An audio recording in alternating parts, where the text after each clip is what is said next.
Então, boa noite a todos e todas. Meu nome é Victoria Libora e sejam muito bem-vindos ao 13º webinário do Instituto Nacional de Assistência Farmacêutica e Farmaconomia.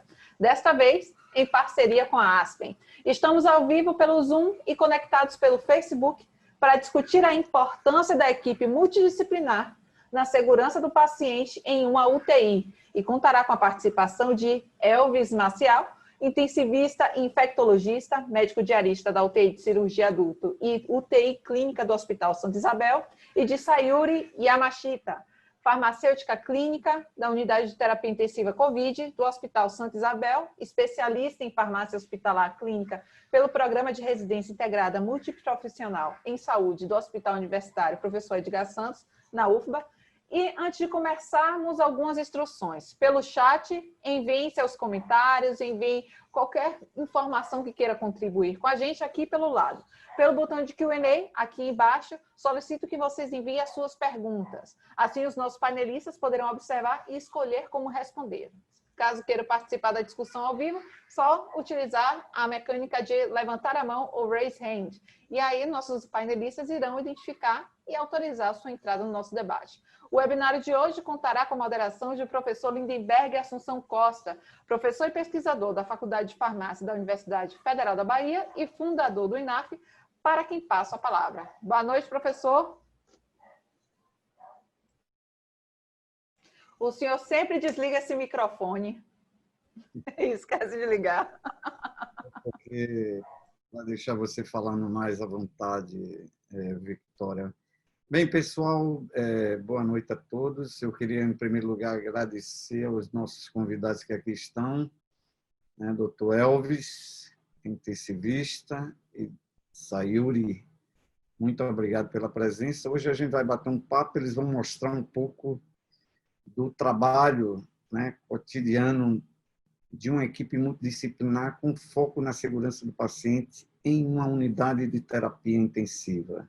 Então, eu agradeço a você que nos vê agora no Facebook e aqui no Zoom, a presença de todos vocês. A gente teve uma participação bastante expressiva de inscrições e quero dizer aos dois que é uma das lives mais bem-sucedidas que o INAF já fez desde o início dessa trajetória, no início da pandemia.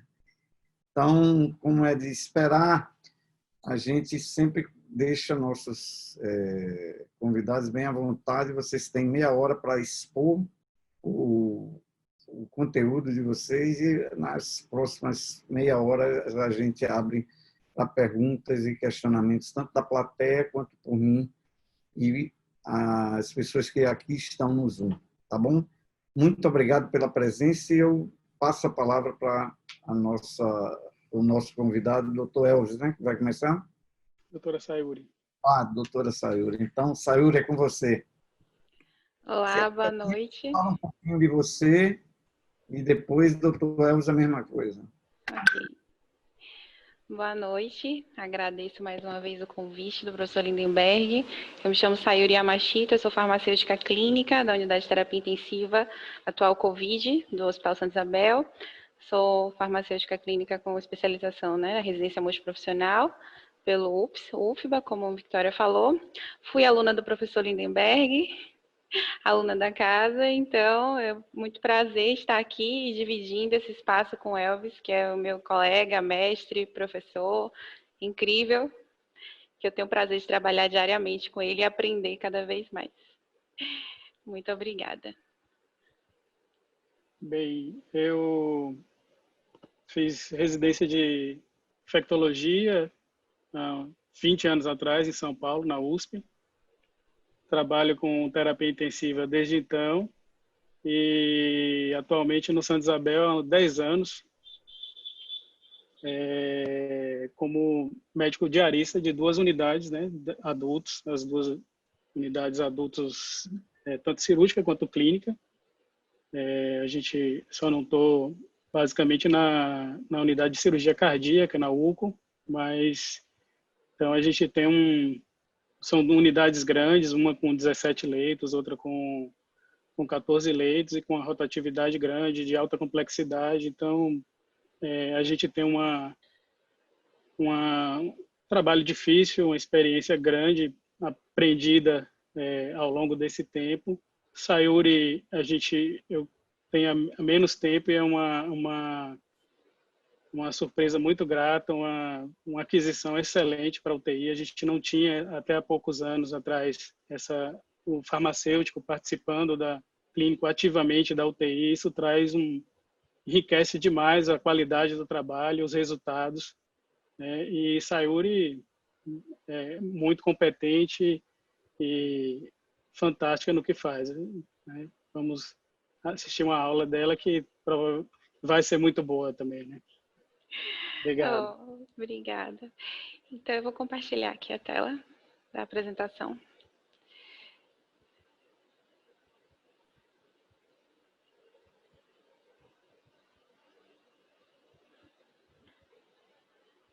Acho que a visualização está boa. Ok. Então, o tema, né, deixa eu tirar a telinha aqui para eu conseguir ver e falar com vocês. Seria a importância da equipe multidisciplinar na segurança do paciente em UTI. E, assim, há 2 semanas atrás, a gente teve a aula do professor Pablo, que falou sobre segurança do paciente.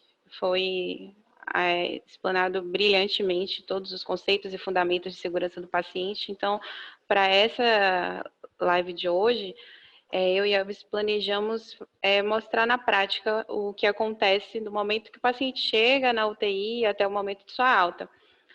Não focar tanto nos conceitos, já que o professor Pablo, como eu falei, né, demonstrou brilhantemente, mas a gente trazer como se fosse uma extensão da aula dele, uma simulação de um paciente admitindo e até esse momento de alta da unidade, como eu falei. Para a gente falar da nossa unidade, queria contextualizar um pouquinho vocês falando do nosso hospital. Eu já trouxe, né, alguns pontos das unidades de terapia intensiva em que ele é diarista, mas para terem uma ideia do tamanho e da dimensão que a gente trabalha no hospital de grande porte, de 515 leitos, sendo que 84 leitos de UTI. A gente tem 39 especialidades médicas e atendimento ambulatorial.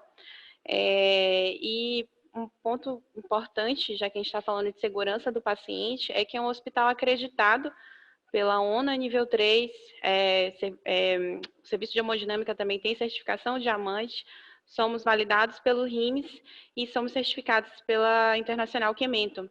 Isso já nos garante, porque para ser aprovados, a gente já tem como pré-requisito cumprir a segurança do paciente para essas certificações. Então, vale frisar o quanto passamos por este processo, né? Então, como eu falei que a gente não ia ficar muito nos conceitos e fundamento, mas só para a gente revisar um pouco do que significa essa segurança do paciente, dano, que o professor Pablo já falou na aula anterior, mas para a gente recordar o que é a segurança do paciente. A gente reduzir ao mínimo aceitável o risco de dano desnecessário associado a esse cuidado da saúde. E o dano nada mais é do que esse comprometimento de estrutura ou função do corpo, mas não precisa ser necessariamente do corpo físico, um dano pode ser social ou psicológico também. E o incidente é esse evento ou circunstância que pode resultar ou resultou em dano desnecessário, e o evento é o incidente que resultou em dano ao paciente. Então, com esses conceitos que a gente vai guiar muito a nossa apresentação, e eu passo a palavra para a Elvis. E a gente vai fazendo essa troca, como a gente faz diariamente na nossa rotina, no dia a dia no hospital, nas visitas mútuas, a gente sempre trabalha de uma forma harmônica, sempre compartilhando e complementando as nossas atividades. E assim vamos fazer aqui também, apresentando para vocês nessa dinâmica. Bom, então, continuando, falar rapidamente das metas internacionais de segurança do paciente, resumidas aqui. A primeira seria identificar corretamente o paciente. A gente tem na prática hoje, na maioria dos hospitais, etiquetas, braceletes com etiquetas e código de barras para identificar o paciente. Então, isso facilita bastante. A comunicação entre os profissionais de saúde, que continua sendo um grande desafio hoje em dia. No mundo, as estimativas são de que até 1/3 dos erros médicos preveníveis estão relacionados à comunicação falha, né? E a gente vai falar um pouquinho mais na frente sobre ferramentas para tentar melhorar isso, mas provavelmente, e a gente tem isso no nosso hospital, o uso de um prontuário eletrônico com a ferramenta que está incluída no formulário é um ponto importante. É o caminho de todas as instituições hoje em dia, né? A questão de melhorar a prescrição do paciente, a segurança na prescrição e no uso correto de medicamentos, que é fundamental, a parte enorme do cuidado do paciente, inclui o uso de medicamentos. Hoje em dia não é comum você ter mais paciente internado só para investigação diagnóstica, quase todo mundo que está internado está precisando de tratamento, e na UTI, então, certamente todos. Como o professor Lindenberg falou, medicamentos normalmente de alto risco para danos, uma margem terapêutica normalmente baixa, tanto o uso exagerado ou o uso incorreto ou esquecimento, potencial de dano enorme. E a farmácia clínica, junto com a equipe multidisciplinar, tendo um papel aí preponderante da farmácia clínica, é muito importante. A segurança a cirurgia segura, que eu não vou falar, não é o nosso foco. A gente trabalha na UTI cirúrgica que recebe pacientes de cirurgia, mas isso tem a ver mais com o ambiente cirúrgico mesmo. E outro ponto que é fundamental, que é a prevenção de infecções hospitalares, que são de alta prevalência em UTIs.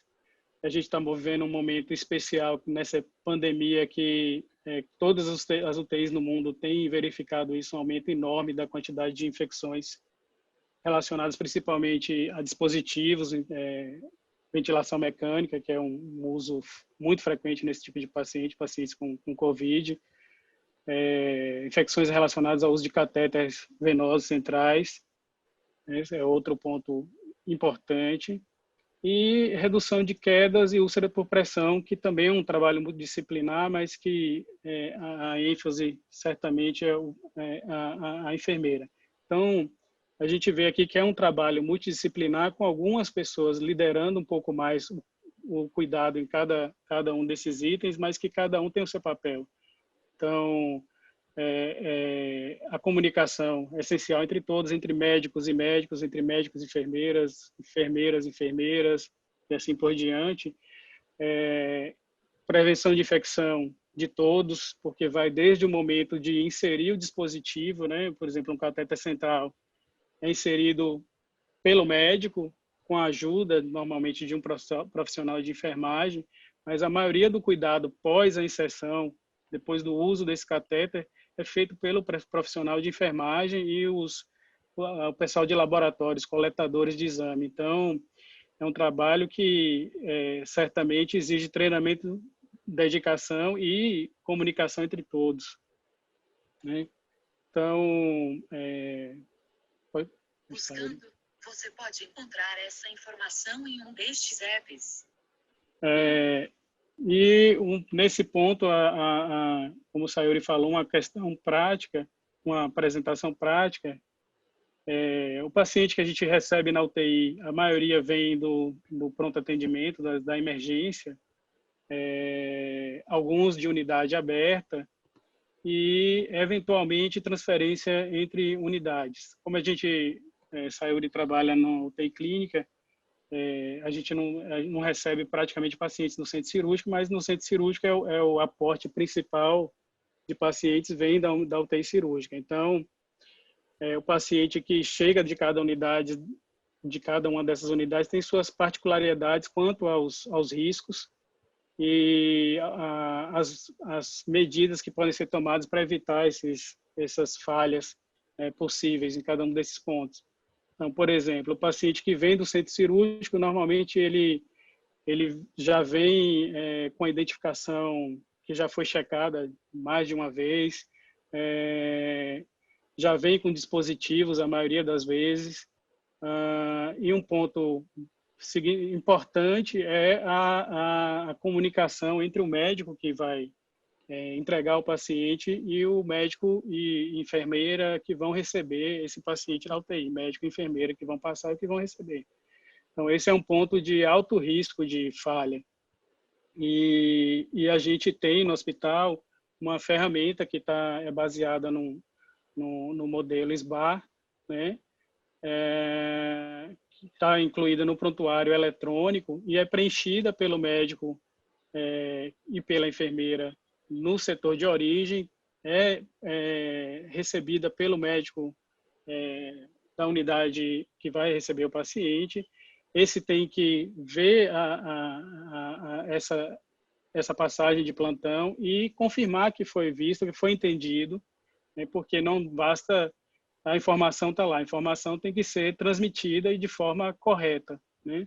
Então, como eu falei que comunicação representa até 1/3 dos eventos, das causas de eventos adversos, está associada a custo e mortalidade, e das ferramentas disponíveis que existem é esse método SBAR, né? Não é o único, mas é uma ferramenta bastante utilizada, principalmente pela simplicidade, né? E ser uma coisa prática, com adaptações a cada ambiente. No nosso caso, a gente fez uma adaptação à UTI, usa na questão de passagem de cuidado, mas a gente usa também, como vou falar lá na frente, na visita multidisciplinar. A gente tem uma visita multidisciplinar também, que tem uma ferramenta que usa algumas coisas do SBAR para guiar essa visita. Pode. Ok. E como eu já falei um pouco antes, né? Então, a passagem do cuidado é um dos momentos críticos. E na unidade de terapia intensiva, assim, talvez tanto a passagem do cuidado do médico que vai levar o paciente na UTI, quanto a passagem depois que o paciente já está na UTI, vai ser passado de um plantão para o outro. A gente trabalha em formato de plantão, então, normalmente 12 horas. Então, num dia, no mínimo, você tem 2 passagens de cuidado. E a chance de erro é enorme. Se um erro cometido na passagem anterior tem o risco de se multiplicar e permanecer e ampliar. Então, a gente tem que tentar, de alguma maneira, corrigir isso. A gente tem, então, atualmente, a gente não tem uma passagem de plantão intra-equipe, né, de um médico ou de uma enfermeira para outra. A enfermeira, na verdade, até tem, mas o médico não tem no prontuário eletrônico. Mas a gente tem uma passagem em papel, que é atualizada a cada plantão e passada adiante para ser corrigida e ser atualizada. Então, essas ferramentas, por exemplo, um estudo aqui que a gente vai citar, elas mostram que uma das preocupações que a gente tem quando vai usar uma ferramenta dessas é que talvez isso atrapalhe, demora demais, atrapalha o andamento do plantão. A experiência, a prática, o teste empírico não corrobora isso. Então, nesse estudo, por exemplo, houve uma redução do tempo na passagem de plantão, e mais ainda se isso estava no meio eletrônico incorporado no prontuário eletrônico, que é um dos objetivos que a gente tem de implantar nos próximos meses, pelo menos. A epidemia deu uma freada em tudo aí. E essa passagem de plantão, vou enfatizar de novo, a passagem de plantão, a passagem de cuidado, tudo, na verdade, a gente teve que fazer uma adaptação enorme na UTI específica que a gente trabalha, na UTI COVID, né? UTI clínica que a gente está chamando de COVID agora. Então, tudo teve que mudar, desde o modo de se vestir, o modo de prescrever, o modo de se comunicar, tudo sofreu impacto pela epidemia. Então, por exemplo, a gente está numa unidade coberto da cabeça aos pés, você não sabe nem com quem você está falando se você não tiver identificação. Então, a gente teve que desenvolver uma maneira de identificar a pessoa, ou o nome, ou um crachá com a foto, porque você fica lá dentro sem, olha, parecem todos iguais, né? Esse é só um dos pontos. Outro, a gente tem que reduzir o risco para a equipe. Então, as pessoas que podem fazer um trabalho que possa ser feito fora da UTI, a gente fez isso desde o começo da epidemia. A Sayuri, por exemplo, fica a maior parte do tempo numa unidade que ela pode contactar a UTI a qualquer momento por vídeo, videochamada, tem acesso ao prontuário o tempo todo, as pessoas podem contactar ela também, mas não há necessidade de ela estar o tempo todo dentro da UTI. A gente tem que preservar ela e outros profissionais. A chance de erro por conta de algumas, não vou falar de todas as mudanças que tiveram, mas dessas mudanças, e também pelo tipo de paciente que a gente está recebendo. A gente tem uma epidemia de pacientes com insuficiência respiratória aguda grave, com falência respiratória e necessidade de ventilação mecânica, que nos meus 20 anos de terapia intensiva, e acho que quase nenhum médico, a não ser os médicos que já viveram epidemias semelhantes em outros países, mas no Brasil nunca a gente passou por algo semelhante, de ter 100% dos pacientes sedados, em ventilação mecânica, usando droga vasoativa, então medicações de risco de erro absurdo, né? Os riscos a gente já sabe, já conhece, sabe que tem risco nisso tudo, mas isso ampliou de uma forma que a gente nunca imaginou que ia passar por isso, né? Então a gente teve que aprender bastante, aprender rápido. Outra coisa que ninguém nunca imaginou que ia acontecer, começar a faltar medicamento que a gente acha que por que vai faltar na UTI, faltar noradrenalina na UTI. Então, a gente começa a ter que usar alternativas, que não somos familiarizados, não sabemos exatamente a dose. Então, para resolver esses problemas, a gente trabalhou em conjuntos. Toda vez que tinha um indício de um problema, uma droga nova que tem que ser usada, um uso que está sendo feito e a gente detecta que está acontecendo algum problema, sentar, conversar, discutir soluções, desenvolver protocolos praticamente em tempo real para uso e tentar corrigir aquele erro o mais rápido possível, porque um erro que num paciente que não tem janela para ser submetido a nenhum um mínimo a mais de risco, porque a doença em si já é uma doença de alta letalidade. Então, a gente tem colaborado de forma mais compacta do que nunca, né? A farmacêutica, o médico, a enfermeira, o fisioterapeuta. Então, a gente está num momento que, se ao mesmo tempo trouxe essas dificuldades todas, trouxe uma oportunidade também de aprendizado, de crescimento, que a gente, em 6 meses, teve que desenvolver, aprender, crescer, o que talvez levasse 5 anos se fosse num ambiente habitual. E a gente está conseguindo, a gente está melhor do que quando começou, isso não há dúvida. Tá certo.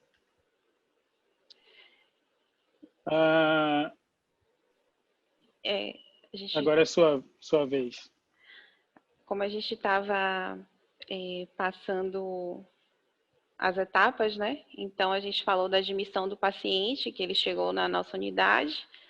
A gente está no momento ainda da admissão desse paciente entrando na UTI, passando pela avaliação do médico, do enfermeiro, e entra uma etapa muito importante nesse processo da admissão, que é a conciliação medicamentosa. O médico, o enfermeiro, ele vai coletar essa lista minuciosa e precisa dos medicamentos utilizados pelo paciente antes e durante a internação hospitalar, no caso da UTI, aqueles medicamentos de uso prévio do paciente. O farmacêutico ele vai fazer a avaliação dessa lista e confrontar com a prescrição para verificar as indicações e se realmente foi prescrito aquele medicamento que o médico julgou clinicamente válido a ser conciliado. e é o momento que a gente identifica as discrepâncias nas omissões, os esquecimentos, que inclusive o esquecimento do paciente ou do familiar, nesse momento de pandemia que o paciente chega sozinho, né? Não vai ter o familiar a todo momento na unidade para que possa trazer essas atualizações, então é um momento ainda mais delicado a gente se atentar no processo de conciliação medicamentosa, então a gente faz essa avaliação, e aí é uma ficha que a gente pode atualizar durante o internamento. E é importante salientar que a conciliação medicamentosa ela acontece em todas as etapas de transição do paciente, seja na admissão, na transferência e na alta. E é um processo em que a gente reduz o erro de medicação, melhora o desfecho clínico, tem uma assistência segura, né, ao uso desses medicamentos, e fora que a gente vai implicar ainda mais o paciente nesse processo do cuidado dele. Então, em momentos da conciliação medicamentosa, foi tão crucial a ponto de definir a causa da admissão do paciente. Quando ele veio com sintomas, foi um exemplo que foi antes da pandemia, que ele veio com sintomas de intoxicação a um digitálico, e foi no momento da coleta da conciliação que identificou o uso da digoxina, então foi por esse lado, né, a investigação desse paciente. Então é extremamente importante, e é um momento que a gente, inclusive, orienta o paciente a respeito do uso do medicamento quando a gente faz a coleta dessas informações. Interessante também salientar que a gente tem que avaliar se faz uso de chás, de fitoterápicos, entre outros medicamentos e outras substâncias que possam vir interagir com os medicamentos de uso na unidade. E aí a gente, passando por esse processo de admissão, que foi a avaliação do paciente, a conciliação medicamentosa, chegamos na hora da discussão multi, como é que a gente vai conduzir esse paciente. E é um momento em que tem vários profissionais, a equipe multi presente na discussão. Pode começar, Elvis. Pronto, então a gente faz essa visita multidisciplinar diariamente, né? Todos esses profissionais, idealmente, participariam, mas uma participação direta, por questão de espaço, não é possível, e também não é necessário que durante a visita exatamente estejam todos. Basicamente, quem participa é o médico plantonista, o médico diarista, a enfermeira, a farmacêutica e o fisioterapeuta, a psicólogo. São os profissionais que normalmente participam. Quando temos residentes, né? O Santa Isabel, por exemplo, é um hospital escola, e a gente costuma ter residente interno. Não estamos tendo agora na unidade COVID por conta da epidemia. Então, é uma visita que habitualmente no nosso modelo, a gente tem um modelo médico-cêntrico, então normalmente quem guia a visita é o médico, mas é uma possibilidade, uma alternativa, e acho que talvez um caminho é que a gente possa mudar isso no futuro. Não necessariamente o médico deve ser o guia da visita, mas é como a gente faz atualmente. Existem outros modelos. Então, nessa visita, a gente é apresentado o paciente, né? A gente usa como guia de discussão, para guiar a discussão, uma ferramenta eletrônica padronizada, que é baseada no SBAR, então, com pontos que não podem ser esquecidos, né? Focando principalmente em segurança. Então, a gente identifica problemas dos pacientes, o que está sendo feito naquele momento, o que é que pode ser feito, quais são os riscos que ele corre que não podem ser esquecidos. Então, profilaxias têm que ser discutidas obrigatoriamente em todos os pacientes. Antibióticos, todos a gente tem que ver se está usando ou se não está usando, se está usando o antibiótico correto, né? Para isso a gente checa todas as culturas, os sítios possíveis de infecção durante a visita. A ferramenta eletrônica facilita isso muito.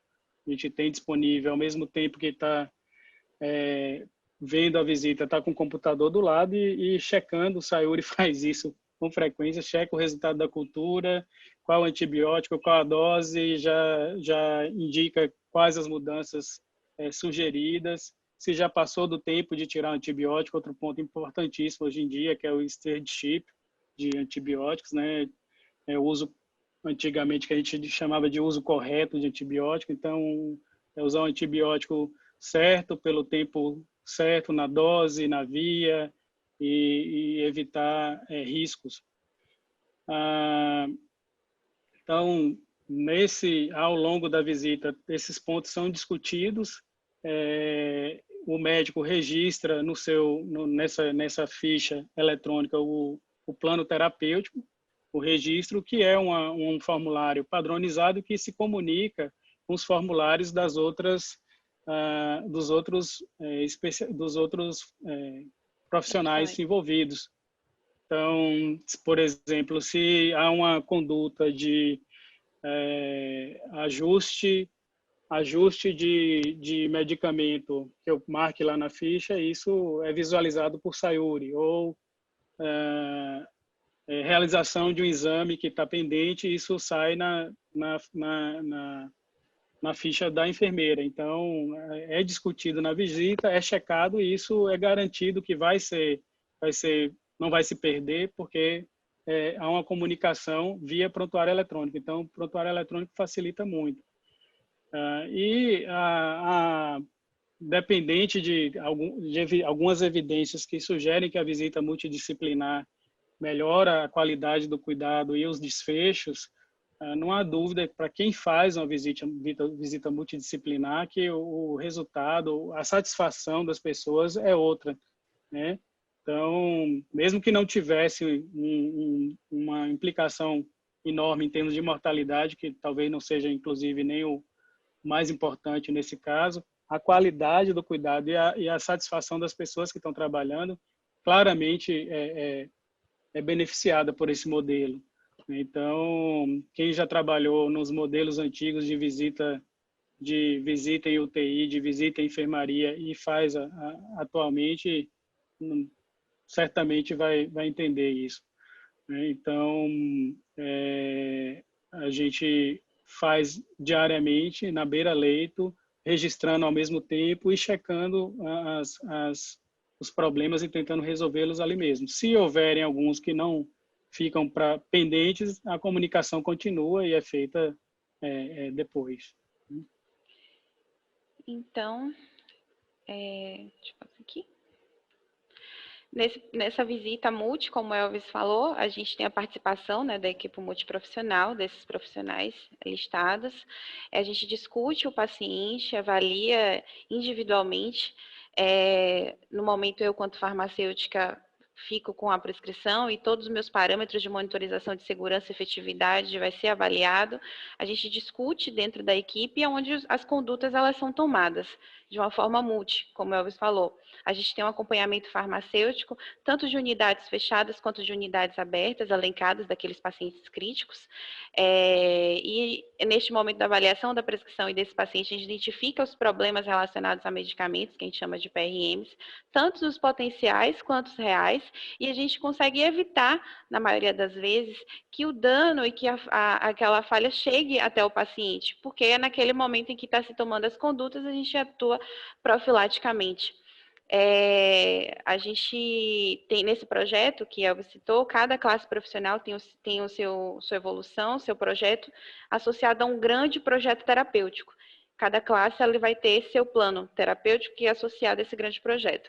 E nesses projetos eles estão conectados. Então, é a importância da questão do registro que a gente falou no início da apresentação.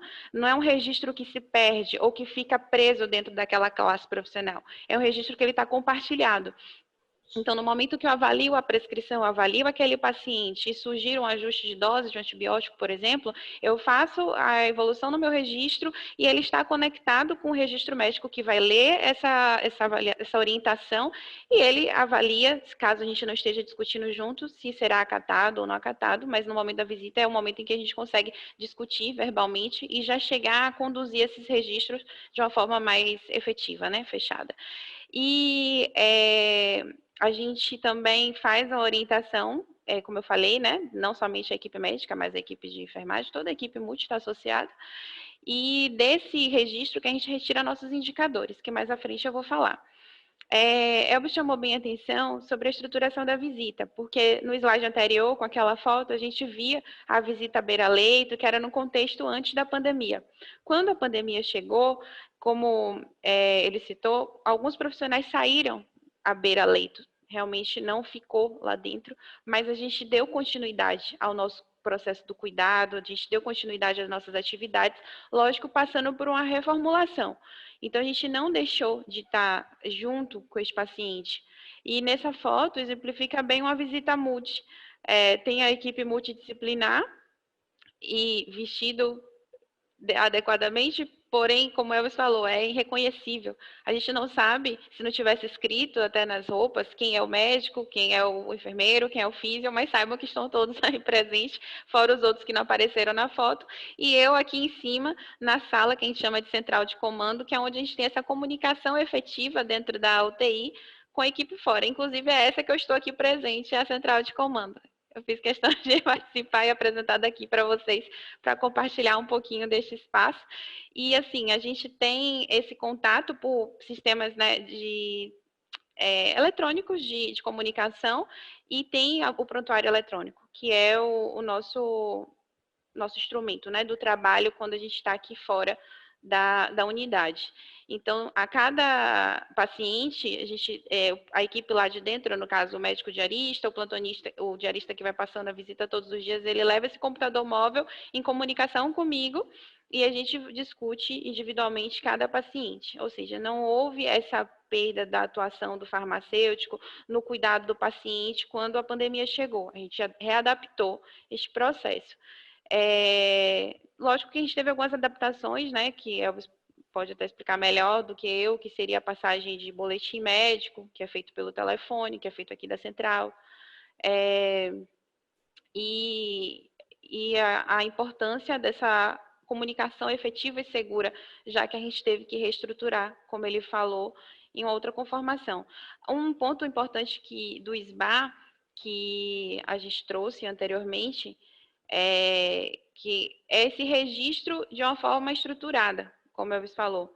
Eu não sei se ele chegou a citar, mas só para passar brevemente para vocês, que é como ele estrutura, né, a situação, que é trazer o problema, o detalhe pertinente a esse problema, analisar as considerações e a ação recomendada. Então, todos os profissionais, eles seguem essa estruturação. E nos nossos projetos, eles foram adequados justamente de uma forma objetiva e sucinta para poder realmente avaliar os parâmetros que devem ser avaliados, no caso do projeto farmacêutico.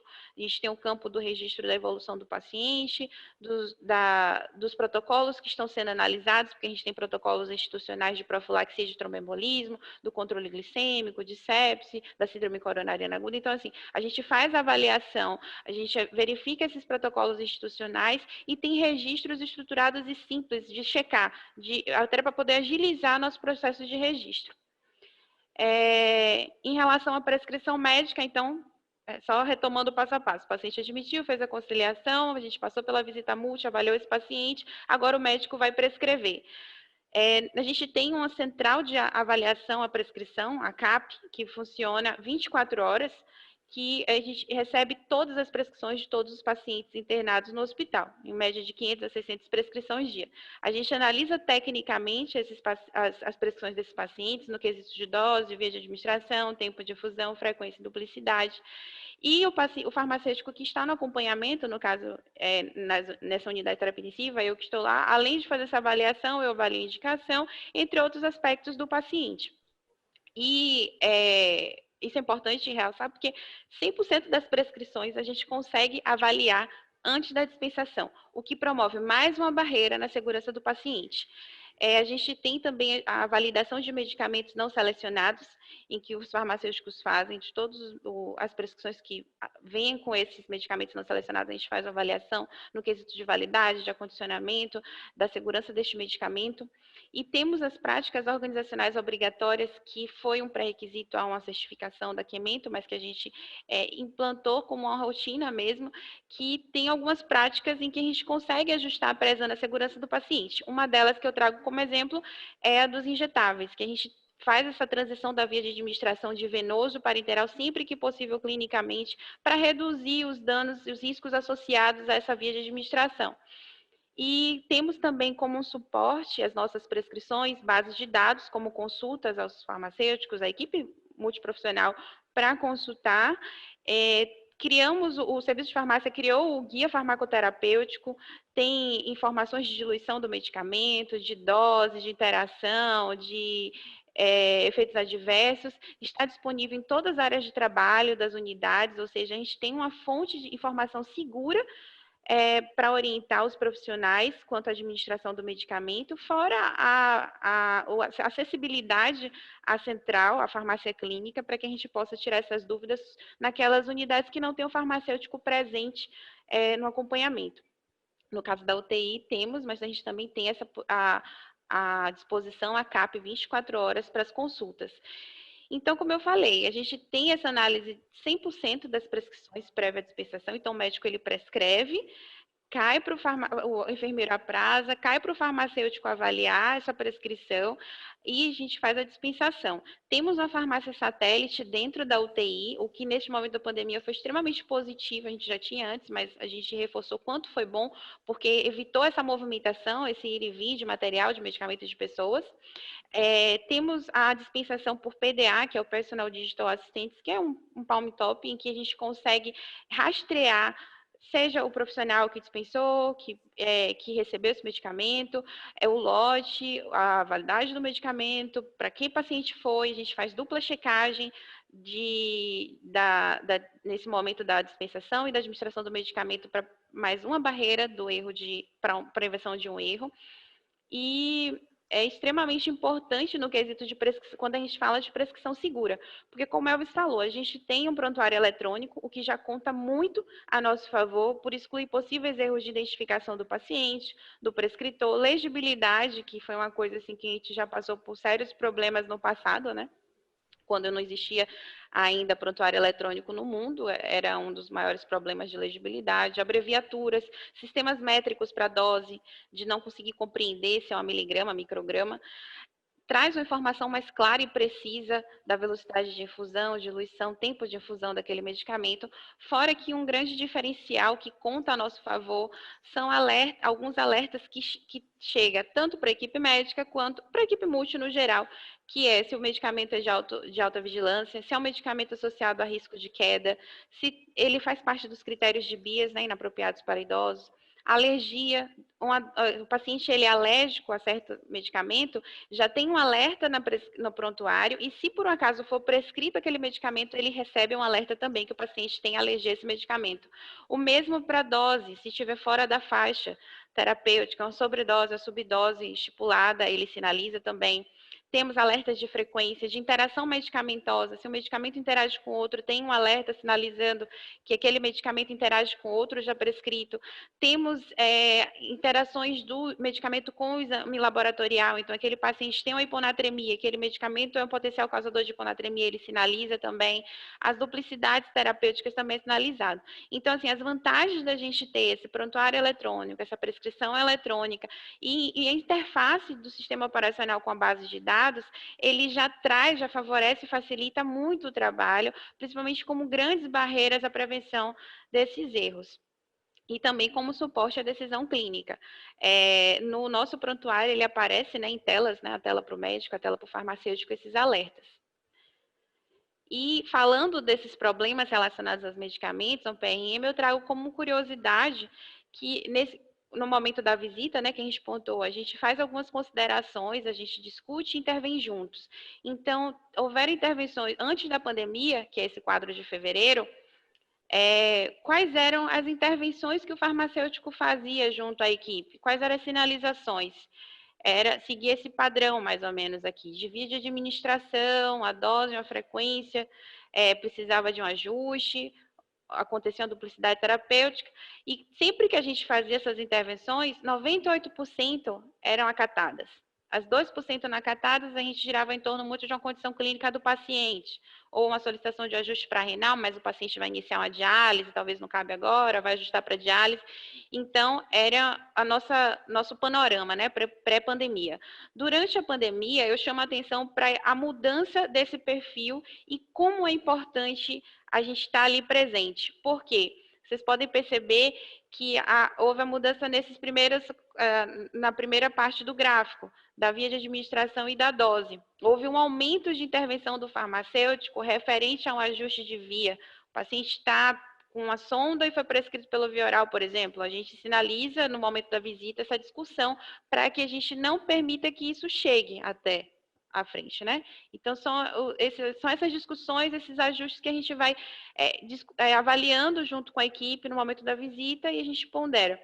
Então, e o mais importante ainda é que essas intervenções levadas à equipe, no caso aos prescritores, à discussão, 100% foram acatadas, o que demonstra uma implicação do cuidado da equipe multi, uma reestruturação, né, como o Elvis falou, a gente estava ali aprendendo, é uma doença nova, são ajustes que a gente precisou fazer nos medicamentos que precisaram ser substituídos em algum momento. Então, essas intervenções elas foram 100% acatadas, o que quer dizer que a equipe estava trabalhando junto, houve uma aceitabilidade positiva e se não tivesse o profissional ali naquele momento, isso poderia passar despercebido. Então, é um ponto positivo que conta ao favor, né, da atuação multi, dessa participação compartilhada dos profissionais, principalmente neste momento de pandemia. E falando de gestão de risco, que a gente sempre preza pelos checklists de processo, quando fala de segurança do paciente, um grande checklist que a gente já veio comentando durante essa apresentação é o SBAR, e protocolos institucionais, eles acabam sendo checklists, porque eles têm que preencher esses protocolos para cumprir com esses pré-requisitos. E a gente tem, como eu citei anteriormente, protocolos da prevenção de tromboembolismo venoso, do controle glicêmico, entre outros. O importante também é falar sobre os treinamentos, porque para a gente trabalhar cultura de segurança do paciente, a gente precisa ter essa educação continuada, a gente precisa assumir essa responsabilidade, ter essa identificação as etapas da segurança do paciente, notificar, promover o aprendizado organizacional. Então, o serviço de farmácia, a gente tem ao longo do ano treinamentos itinerantes nas unidades, seja unidade aberta quanto fechada. Na semana de farmácia, a gente costuma fazer ainda mais dinâmicas para utilizar essa data específica ainda mais, para que a gente promova essa educação continuada, essa manutenção efetiva da segurança e do conceito do que é a segurança do paciente dentro da equipe multi. Até porque nós somos um hospital sentinela, a gente tem um centro de farmacovigilância onde a gente notifica os eventos, a gente investiga os eventos, valida essas suspeitas de reações e promovemos essa conscientização, né, da notificação de eventos. Essa é uma das fotos, inclusive, da semana de farmácia que a gente estava na unidade, lá na UTI, trabalhando sobre os medicamentos de alta vigilância, fazendo jogos para, de uma forma ou de outra, trabalharmos sim na cultura de segurança do paciente. E, por fim, né, concluindo essa etapa desse paciente que chegou, admitiu, conciliou, evoluiu, participou da visita, prescreveu, teve avaliação do farmacêutico, finalmente chegou a alta desse paciente da unidade.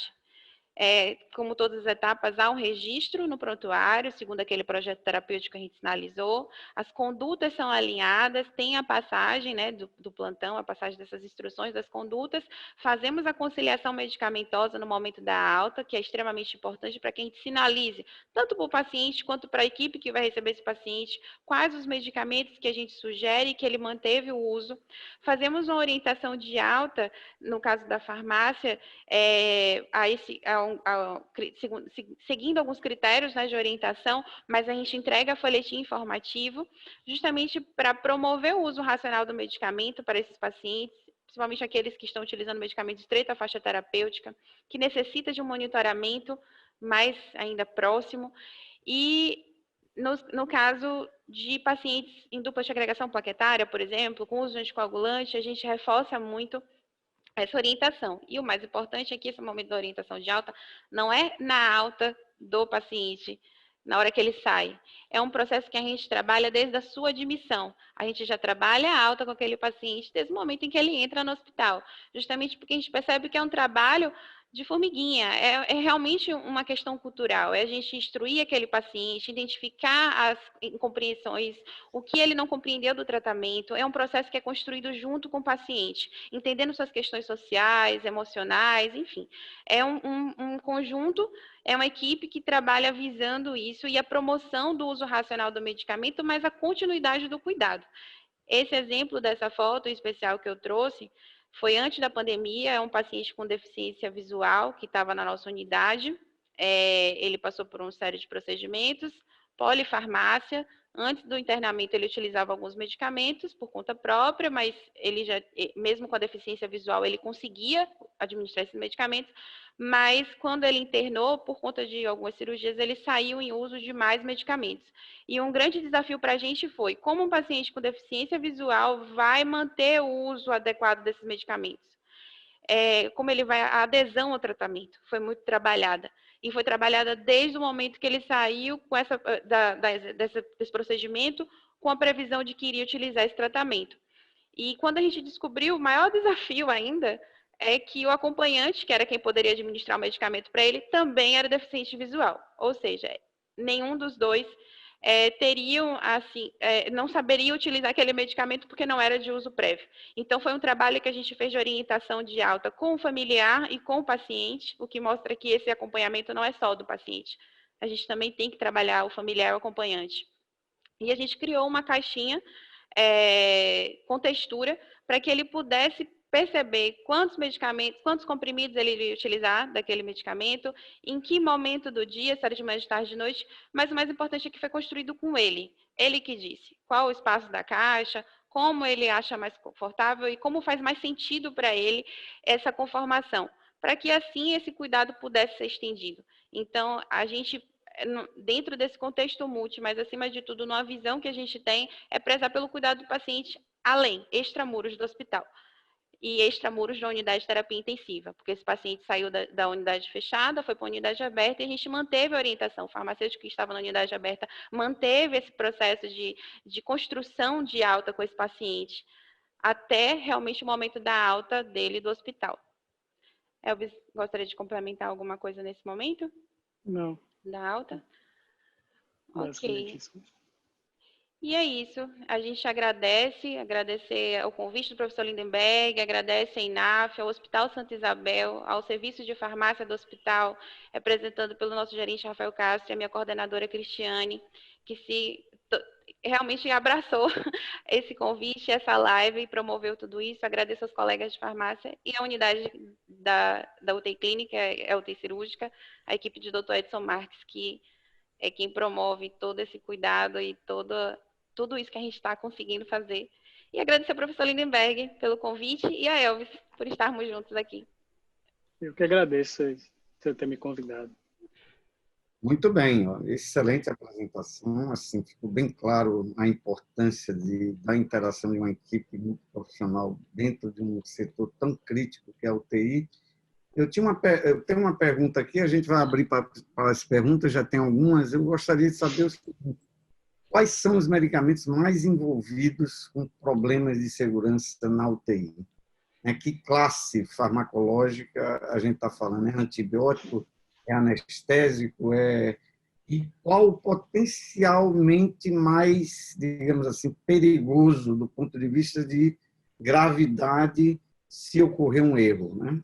Temos toda uma equipe tal, é evidente, pode vocês colocarem que tipo de problemas vocês interviram antes desse evento se tornar um evento possivelmente fatal, por exemplo, uma sobredose, uma dose além da habitual. Eu estou citando dose, mas qualquer um daqueles problemas que Sayuri colocou muito bem ali, né? E aí eu queria saber que grupo farmacológico está mais envolvido nesses problemas. Quer comentar, Elvis? Eu comento primeiro? Eu diria que, na verdade, são grupos, né? os pacientes normalmente têm problemas complexos e eles usam algumas classes de medicamentos que são potencialmente perigosas, com uma variação um pouco, talvez, do perfil da unidade, né? Sempre tem uma variação, então, paciente cirúrgico usa mais determinado medicamento e, por isso, é exposto a mais risco com aquele medicamento.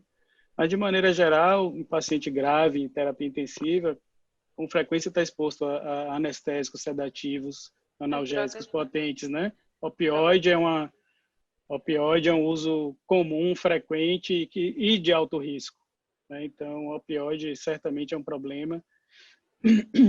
Antibiótico é muito comum também, infecção. Os dados, levantamentos internacionais, de maneira geral, mostram que quase 50%, até mais, dos pacientes em algum momento têm algum diagnóstico ou suspeita de infecção durante sua estadia em UTI, então usa antibiótico.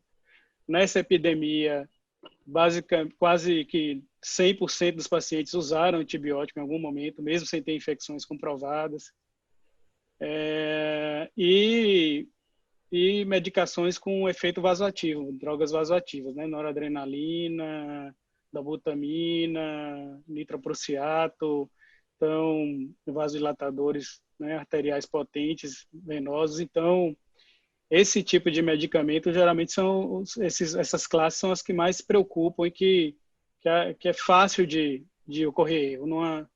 Numa diluição que foi feita de maneira equivocada na hora de prescrever a medicação. Então, a gente, para tentar reduzir isso, o que a gente faz normalmente é colocar diluições padrões para tentar ajustar, porque o risco é de botar uma ampola ou colocar 10 ampolas, né? A mudança do que vai acontecer é enorme. Então, esses são normalmente, eu acho que são as drogas, e anticoagulantes, obviamente, né? Sim, a sinalização, né, da vazão, da velocidade de infusão que a gente avalia na prescrição, a questão dos antibióticos que Elvis pontuou, os pacientes que estão com disfunção renal, principalmente em diálise, a gente preza por esse ajuste com base na diálise ou com base na função renal do paciente. Mas, assim, acaba que o monitoramento, a gente faz esse monitoramento para todos os medicamentos que estão prescritos. Então, a gente preza desde a hiperglicemia por conta de uma corticoidoterapia, ainda mais nessa pandemia agora, né, que a gente utilizou, frisou no corticoide, ao monitoramento dos anticoagulantes, pelas profilaxias de TEV, as drogas vasoativas, enfim, é um parâmetro é um monitoramento, na verdade, de todas essas drogas sinalizadas por Elvis, como um todo, né? O critério de avaliação como um todo. A professora Lúcia perguntou aqui que quais as principais diferenças da realidade de trabalhar numa instituição pública e privada. Eu trago que uma das principais... Sayuri, antes de você responder, você descompartilha a sua apresentação para que a gente possa ficar okay. só... Compartilhou ou foi Victoria? Pronto, já fechou? Fechou. Agora sim. Pronto. Pode responder a professora. Pois é, o grande desafio de uma instituição pública para uma instituição privada, eu vou citar mais nesse período de pandemia, é a questão da aquisição dos medicamentos. A gente teve um trabalho conjunto com o setor de compras, com a gestão, né, a gerência, a coordenação de farmácia, o setor de compras, a equipe assistencial, Elvis, a gente sentou e estruturou antes da pandemia os medicamentos e materiais que a gente prezou por um período maior para o abastecimento, para evitar ruptura de estoque. Então, quando veio aquela onda de falta de medicamentos, de muitos hospitais, a gente conseguiu segurar um estoque bom. Inclusive, se houvesse falta, a gente tinha um tempo hábil de discutir as adaptações daquele medicamento. Eu acredito que numa instituição pública, essa flexibilidade talvez não fosse a palavra, mas essa facilidade fosse um pouco mais complicada. A questão do prontuário eletrônico é um ponto positivo, mas eu acredito que que seria mais basicamente nesse contexto mesmo, como eu falei, da pandemia, da aquisição dos medicamentos com talvez uma brevidade maior. Ó, tem algumas perguntas aqui bem técnicas, eu vou fazer algumas rapidamente aqui, só para vocês pontuarem. Qual a dose padrão de diluição da norepinefrina? Tem outra aqui, Sayuri, que também eu achei importante, que é a questão da... Uma farmácia lida com as variações de infusão de vasopressores como noradrenalina. Eu acho que tem complementar essa do colega. E abastecer o suficiente sem estoques periféricos, eu acredito que seja nas farmácias satélites. Como são feitas essas reposições? Elvis, você quer comentar algo sobre as doses padrões? As doses padrões, cada local faz a sua, mas é uma coisa mais ou menos parecida. Você vai de um hospital para o outro, é parecido. Tem a gente fala normalmente noradrenalina solução padrão, uma ampola para 250, concentrada 2 ampolas, assim por diante, chega a 4 vezes concentrada, que é 4 vezes mais, uma diluição 4 vezes menor, né? Mais concentrada. E normalmente a gente evita usar drogas vasoativas como a norepinefrina em acesso venoso periférico, justamente pelo esse risco de extravasamento. Então, eventualmente você começa a usar por uma veia periférica, mas em seguida é providenciado um acesso venoso central. Então, a gente não me lembro quando teve um extravasamento que gerou dano ao paciente. Não é comum porque realmente a gente toma esse cuidado. A gente tem as avaliações, né, de medicamentos potenciais causadores de flebite, inclusive. Quando a gente utiliza algumas dessas drogas, a gente tem esse monitoramento, a equipe da enfermagem está sempre presente, a gente tem notificações desses eventos, a gente faz as validações. E, assim, essa questão é muito individualizado, né, esses ajustes das doses e essa prescrição desses medicamentos. Então, a todo momento é avaliado o paciente, e ele está na unidade de terapia intensiva assim, com esse propósito mesmo, e é ajustado a sua vazão e a velocidade de fusão com base na demanda clínica daquele paciente. Muito bem, excelente. Olha, tem um artigo clássico da participação do farmacêutico em rondas médicas em UTI, é do David Bates e de Lucian Lippe, que foi um dos pioneiros dessa área de segurança do paciente, e eles mostram claramente uma intervenção dos farmacêuticos em prescrição médica. Mas quando se trabalha em equipe, Sayuri, essas intervenções que vocês colocaram ali, se você tivesse que classificá-las, seria mais com relação à prescrição, com relação à administração, com relação ao monitoramento do doente em relação à resposta? Que tipo de atuação? Você falou muito bem ali, um processo que é crítico para a continuidade do tratamento, tanto na chegada quanto na saída do paciente, que é reconciliação ou conciliação medicamentosa. Não vamos entrar na semântica da palavra, né? Sempre querem discutir o sexo dos anjos, né? Mas o que importa é a ação. Então, que tipo de intervenção é mais comum nessa amostra que você colocou aqui? E se vocês publicam isso, né? Porque eu costumo dizer que a gente faz muito, mas publica mostra muito pouco. Então, professor, a gente tem um perfil, varia muito, né? Um perfil de unidade fechada, leva mais para uma classificação, uma unidade aberta para outra. Quando está sendo avaliado tecnicamente, não está sendo visto indicação. Quando está avaliando o paciente do acompanhamento, o farmacêutico avalia a indicação. Então, dentro daquela listagem de indicadores que a gente faz, que inclusive a gente determina muitos processos com base neles, né? São bons parâmetros para que a gente atue em age em algumas questões, tem alguns até de treinamento mesmo da equipe, Agora, o que eu percebo, foi como eu falei, no perfil da nossa unidade, a gente consegue, de indicação, a desprescrição farmacêutica, inclusive, de avaliar itens que não têm indicação para aquele paciente. Estava em reposição eletrolítica, já normalizou, então o paciente não tem indicação de continuar, a gente sugere retirada. Ou a indicação, está com distúrbio hidroeletrolítico, precisa de reposição, a gente sugere reposição. De segurança, sobredose do medicamento, quando a gente vê um paciente que está com disfunção renal, a gente solicita um ajuste de frequência de um antibiótico, ou da dose do antibiótico, ou para diálise, aqueles pacientes que estão dialisando, a gente faz um ajuste específico para aquela diálise. De efetividade do medicamento, quando a gente solicita para ele para subir ou descer a dose por um cálculo do peso. Que mais? A adesão do paciente, quando a gente pensa até nesse paciente da orientação de alta, foi um exemplo da adesão. As vias de administração, como eu exemplifiquei anteriormente, e a gente também tem algumas ações que a gente chama de medidas educativas ou preventivas, que a gente faz com a equipe como um todo, né? Se a gente vê até uma diluição que a gente não chega a ser nenhum erro, nada que possa vir a ocasionar, mas que a gente acha que para aquele paciente que está numa restrição hídrica, a gente poderia ajustar de tal forma. Então, assim, acaba que é bem uniforme essas questões e varia muito com base no paciente e na prescrição dele.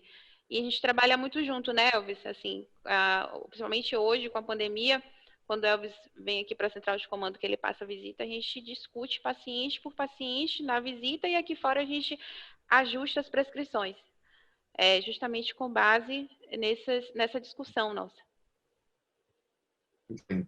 Para finalizar, eu quero fazer a última pergunta, a gente já passou um pouquinho do horário. Primeiro, agradecer a vocês. Vocês acham... O INAF aqui é um instituto que trabalha muito com a avaliação de tecnologias em saúde, né? O foco é assistência farmacêutica, mas a gente tem várias ações em avaliação de tecnologia em saúde. Vocês acham que todo esse aparato tecnológico, você citou o prontuário eletrônico, isso está claro que é uma das tecnologias que reduz erro e, consequentemente, dano, mas com relação a medicamentos, digamos assim, a tecnologias ou de administração ou digamos assim, da própria tecnologia, o próprio medicamento, ou do processo de administração desse medicamento, tem alguma inovação disruptiva em UTI que você possa dizer, olha, essa tecnologia ela veio e há uma redução gigante, ou é mais os processos? Porque você associar o processo de cuidado e uma tecnologia que seja muito mais segura comparada às outras, né?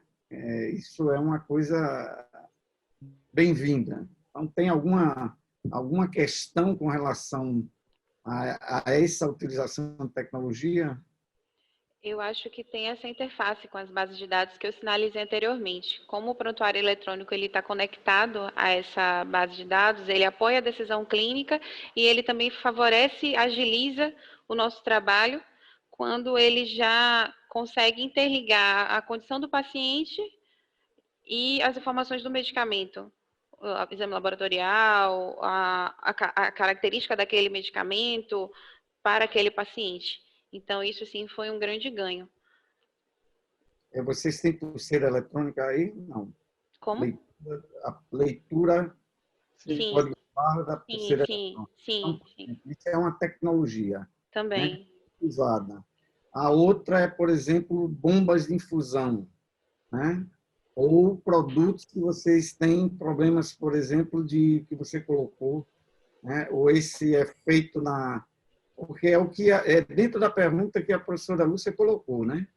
Um hospital público, né, determinadas tecnologias não vêm porque tem um processo de avaliação mais demorado, mais rigoroso, e num hospital privado a gente sabe que esse processo de seleção ele é mais, digamos assim, flexível.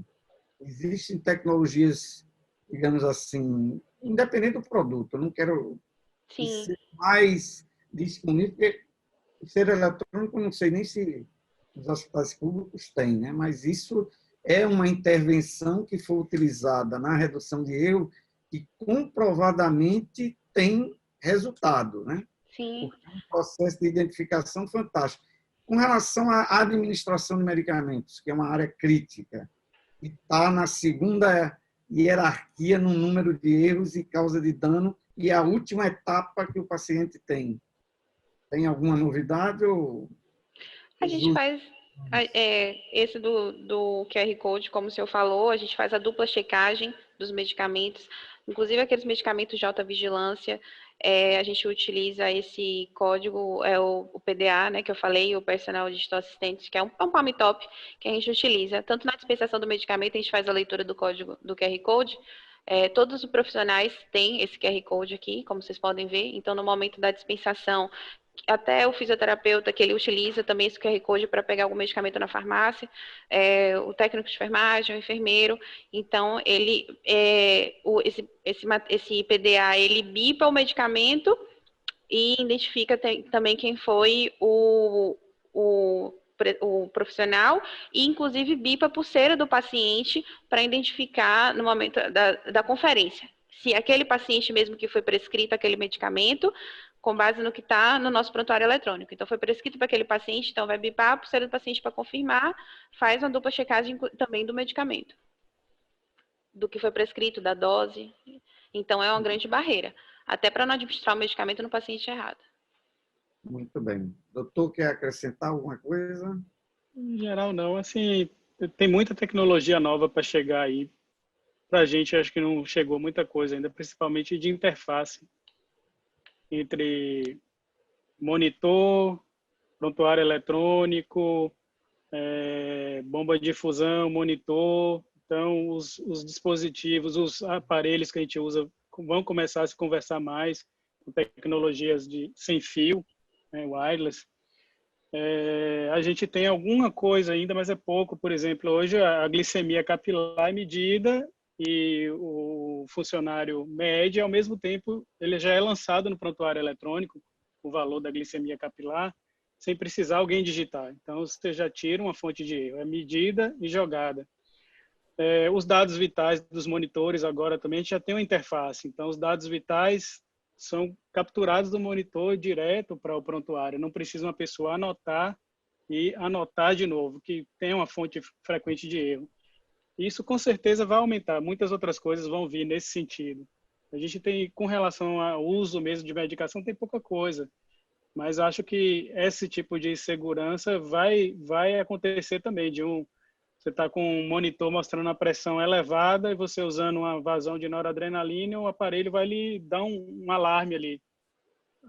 Veja a vazão que você está usando, você vai ajustar, né? A gente não está ainda nesse ponto, mas certamente essas coisas vão vir, né? A tecnologia hoje já permite. Érica apontou aqui numa pergunta no chat que como criar essas barreiras sem tecnologia. Aí puxa também a questão do que o professor Lindenberg e a professora Lúcia falou, né? Em um ambiente que talvez não seja ágil a implantação dessa tecnologia, não vai acontecer com tamanha brevidade. O que pode ser feito? Essa dupla checagem ela pode ser feita manual. A conferência do paciente, você chegar no leito do paciente, pedir que ele diga o nome completo, a data de nascimento, é uma também das barreiras para que a gente consiga identificar. São alguns exemplos, que foi o que ela perguntou aqui, né? Como criar essas barreiras. Muito bem. Infelizmente, o tempo acabou, hoje é sexta-feira. Daqui a pouco a gente vai para o nosso... Já passamos do happy hour. Eu queria agradecer a doutor Elvis, né? Bom revê-lo. Faz algum tempo que a gente não se falava. Muito obrigado. Eu vou deixar vocês com uma mensagem final. Depois eu dou a minha mensagem final e passamos para a nossa anfitriã, jornalista, doutora Victoria Libório. Eu queria agradecer muito ao convite. Primeiro a Sayuri, que achou primeiro que eu poderia contribuir com essa apresentação. É uma profissional, como eu já disse antes, fantástica, que foi uma das grandes aquisições que a gente fez na unidade de terapia intensiva. Agradecer ao INAF também por essa oportunidade e sempre espero que outras venham para a gente estar discutindo segurança do paciente, que hoje não tem mais como não ser o foco, né? Hoje é o paciente, o cuidado focado no paciente. Então, a segurança é o ponto central, né? Essa discussão acho que é só um começo. Muita coisa ainda vai acontecer. Muito bem. Sayuri. Eu agradecer, acho que eu tentei reproduzir ao máximo um papel desenvolvido por todos, não é Sayuri, não é o farmacêutico clínico, acho que a equipe multi, se a gente chegou ao que a gente chegou, é a participação de todos, e tentar representar ao máximo a nossa equipe que desenvolve um belíssimo trabalho, e agradecer o convite, agradecer a Elvis, meu grande mestre, ao meu professor Lindenberg, a todos, né, ao Serviço de Farmácia, minha coordenadora, Cristiane, e a todos aqueles que promoveram este evento, a toda a equipe, porque aqui a gente está falando em nome de todos, né, e a gratidão por todos. Muito obrigada. Foi o meu.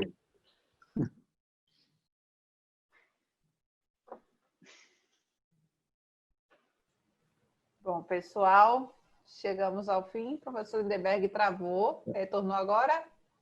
Na hora. Pronto, vai lá, professor. E a internet dá o tilt. Em primeiro lugar, eu queria agradecer a cada um de vocês. Eu acho que foi muito boa a apresentação aqui, muito esclarecedora, né? Agradecer também a vocês que nos assistem agora no Facebook e aqui no Zoom. E agradecer, eu esqueci inicialmente, essa live tem um patrocínio da Aspen Laboratórios. A Aspen aqui está patrocinando não falar de nenhum produto, mas sim falar do trabalho em equipe. Eu queria agradecer em nome da Aspen a Daniele, que foi a pessoa que contactou aqui a nossa equipe do INAF e promoveu essa primeira live nossa, né, com patrocínio da indústria. Temos um código de compliance aqui muito restrito. Ele foi aprovado recentemente, seguindo a lei de proteção de dados e lei de compliance, a lei anticorrupção promulgada em 2013. Então, queremos agradecer com apoio científico para que a gente possa realizar. O Zoom, apesar de ser gratuito, ele custa caro, né? E a manutenção de uma tecnologia dessa não é fácil. Então, eu queria agradecer a cada um de vocês e fazer o disclaimer aqui, como dizem os ingleses, né? A declaração de conflito de interesse. E passo a palavra para a nossa jornalista, que vai fazer o fechamento da live. Muito obrigado e até a próxima semana. Bom, pessoal, obrigada a todos que participaram, obrigada à Aspen Pharma por patrocinar este evento e oportunizar, obrigada ao doutor Elvis e à doutora Sayuri pela presença e as falas brilhantes e, claro, obrigada ao professor Lindenberg por mediar este debate. Gente, nós tivemos um alcance maravilhoso, foram mais de 1.300 pessoas alcançadas no total, tanto aqui pelo Zoom quanto lá pelo Facebook, e nós recebemos questões dos dois lugares. Então, é um tema que o pessoal quer saber e está interessado em saber como é que está sendo feito a partir de agora.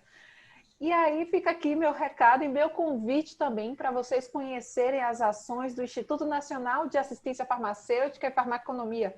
Participe de nossos eventos e saiba como participar de diálogos com líderes globais em saúde, também como nós tivemos hoje aqui. Veja como participar do nosso Fórum Brasileiro de Assistência Farmacêutica e Farmaconomia e também escreva seus artigos, seus relatos de experiência, artigo de opinião e estudos que vocês têm desenvolvido no nosso Jornal de Assistência Farmacêutica e Farmaconomia. Nunca antes foi tão importante divulgar conhecimento e publicar novas técnicas e práticas na nossa profissão. Então, pessoal, muito obrigada a todos e uma boa noite. Até o próximo evento. Tchau, tchau. Tchau, bom final de semana e obrigado, Sayuri e doutor Elvis. Tchau, muito obrigada.